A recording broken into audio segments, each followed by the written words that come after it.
মালদা তৃণমূল পরিচালিত রতুয়া বাস and minibus কল্যাণ সমিতির সম্পাদককে প্রাণে মারার হুমকি, ফোনে হুমকি দেওয়ার অভিযোগ উঠল মালদা জেলা তৃণমূল সভাপতি আব্দুর রহিম বকশির জামাইয়ের বিরুদ্ধে। প্রতিবাদে সোমবার অনির্দিষ্টকালের জন্য বাস চলাচল বন্ধ করে রতুয়া থানা ঘেরাও করে বিক্ষোভ দেখায়। অভিযুক্তকে গ্রেপ্তারের দাবিতে থানার সামনে বিক্ষোভ দেখালেন রতুয়া বাস অ্যান্ড মিনিবাস কল্যাণ সমিতির পরিবহন কর্মীরা।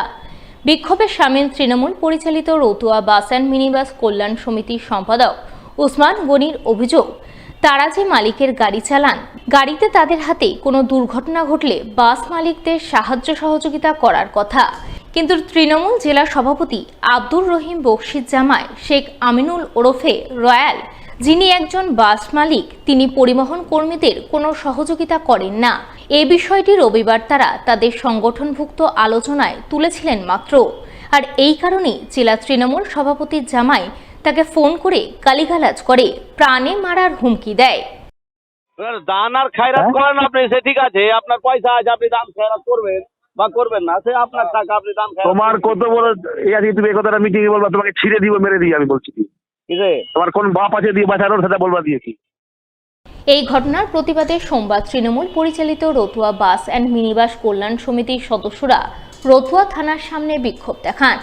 পুলিশ তৃণমূল জেলা সভাপতি জামাইয়ের বিরুদ্ধে লিখিত অভিযোগ নিতে অস্বীকার করার কারণে তারা বিক্ষোভ দেখান।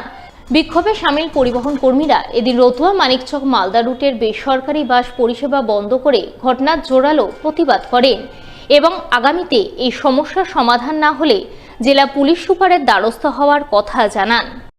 ঘটনা হলো, আমরা রাস্তাঘাটে বাস চলাই স্যার, বাস চালাতে গিয়ে দুর্ঘটনা ঘটে, অ্যাক্সিডেন্ট হয়, এটা হতেই পারে, যার জন্যে আমাদেরকে কিন্তু গভর্নমেন্ট লাইসেন্স দিয়েছে, কিছুটা ছাড় আছে।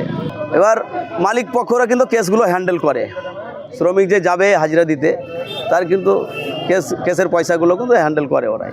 আমাদের রতুয়া 48 নম্বর বিধানসভার এক মালিক আছে, তার পরিচয় হচ্ছে মালদা জেলা সভাপতি আব্দুর রহিম বকশির জামাই শেখ আমিনুল ওরফে রয়্যাল।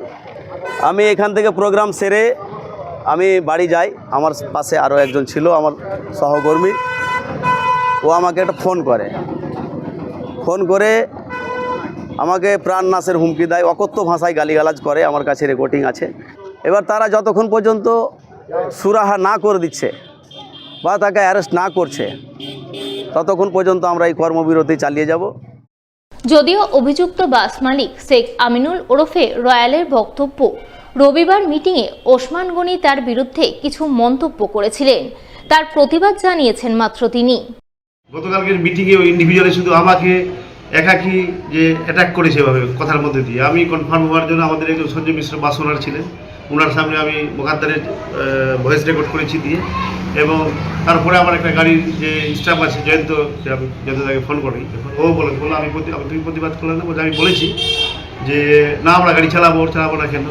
তো ওসমান আলী এইভাবে আমাকে একটা 10 জনই 15 জনই 20 জনের মিটিংয়ে এইভাবে ইন্ডিভিজুয়াল আমাকে যে বললো এই কথাটা, আমি ওকে বলেছি তুমি বলার, তোমাকে এত বড় স্পর্ধা কে দিয়েছে, তুমি কেন বলছো আমাকে, তুমি বলার কে আছো, স্টাফার গাড়ি তুমি ওকে হ্যাকেল করার চেষ্টা করে, মানে করছে, ব্যাহত করছে যাতে গাড়ি না চালায়। ওরা যে এই কথাটা আজকে ওসমান বলেছে মোটেই ঠিক করেনি একাকি। এ বিষয়ে আইএনটিটিইউসির জেলা সভাপতি শুভদীপ সান্যালকে ধরা হলে তিনি বলেন বিষয়টি তার জানা নেই, তবে এই ধরনের ঘটনা ঘটে থাকলে তা দুঃখজনক, তবে আশা করছেন পুলিশ গোটা ঘটনা খতিয়ে দেখে সমস্যার সুষ্ঠু সমাধান করবে। এই বিষয়টাতে আমাদের তরফ থেকে, আমাদের সংগঠনের তরফ থেকে কোনো শ্রমিক সংগঠন আমাকে এই বিষয়টা এখনও জানায়নি, না মালিক সংগঠনের পক্ষ থেকেও আমরা কোনো কিছু জানতে পেরেছি। আপনাদের মাধ্যমে যেটা আমরা জানতে পেরেছি তার মধ্যে দিয়ে এটাই আমরা বলবো যে এই ঘটনা দুঃখজনক ঘটনা, যদি এরকম কোনো ঘটনা ঘটে থাকে তাহলে আমরা পুলিশের কাছে আবেদন করব যে পুলিশ যাতে নিরপেক্ষভাবে তদন্ত করে এই বিষয়টার সুষ্ঠু সমাধান সেখানটাতে করে। রাজ্যের অনগ্রসর শ্রেণী কল্যাণ দপ্তরের অর্থানুকূল্যে এবং হবিবপুর পঞ্চায়েত সমিতির সহযোগিতার রাস্তার শিলান্যাস হয়ে গেল সোমবার। এদিন হবিবপুর ব্লকের হবিবপুর গ্রাম পঞ্চায়েতের বেদপুকুর এলাকায় রাস্তার শিলান্যাস করা হয়। নারকেল ফাটিয়ে আনুষ্ঠানিক শিলান্যাস করেন মালদা জেলা পরিষদের কর্মাধ্যক্ষ রেজিনা মুর্মু ও হবিবপুর পঞ্চায়েত সমিতির বিরোধী দলনেতা পীযূষ মণ্ডল। এছাড়াও উপস্থিত ছিলেন পঞ্চায়েতের স্থানীয় জনপ্রতিনিধিরা।